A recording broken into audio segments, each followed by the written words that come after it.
Des conseils de quartier. C'est pour répondre à M. Valeski. Ici, les arrondissements ont bien peu de prérogatives. Il y en a deux qui sont inscrites noir sur blanc dans la loi PLN. La première concerne la gestion des équipements transférés, dont nous aurons l'occasion de reparler tout à l'heure. Et la deuxième est celle, justement, des conseils de quartier. Et c'est sur ce sujet que je voudrais m'arrêter un instant.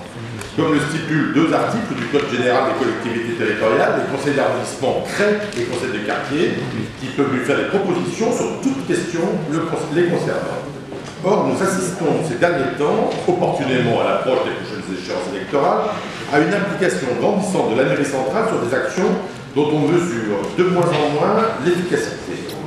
En effet, le temps de Loïc Gravert, la ville avait lancé plusieurs initiatives comme l'université citoyenne, une newsletter et une réunion annuelle propice aux échanges de bons procédés entre conseils de quartier. Si nous regrettons que ces outils n'aient pas donné lieu à une coproduction avec les élus d'arrondissement, nous reconnaissons bien volontiers leur utilité et surtout la complémentarité de bon sens avec, justement, la mission des mairies d'arrondissement. Suite à votre départ au ministère de l'Intérieur, l'élu en charge de la démocratie participative a changé et la méthode avec. La grande réunion d'échange s'est transformée en concert à l'auditorium. Une soirée forte, sympathique et très artistique pour les membres des conseils de quartier, mais d'une efficacité plus que discutable en termes d'échange. Et récemment, il a été question de réunions mensuelles entre l'élu de la mairie centrale et l'ensemble des présidents et vice-présidents des conseils de quartier.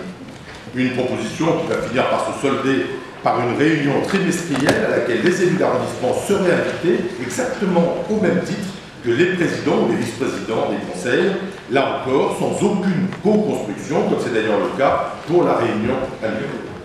Nous sommes là, loin, très loin, bien loin, de l'esprit de la loi PLN.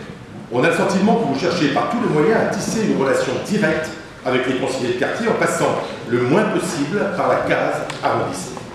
Mais peut-être est-ce seulement une impression. Un élu ici présent, dont je tairai le nom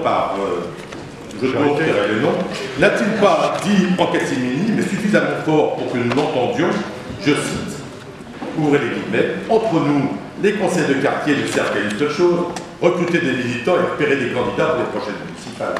Fermez les guillemets. Aussi pour lever toute ambiguïté. C'est un nouveau conseiller. Ah non, c'était quelqu'un de votre majorité, mais sinon je me permets je lui aurais dit ce que je pensais en privé.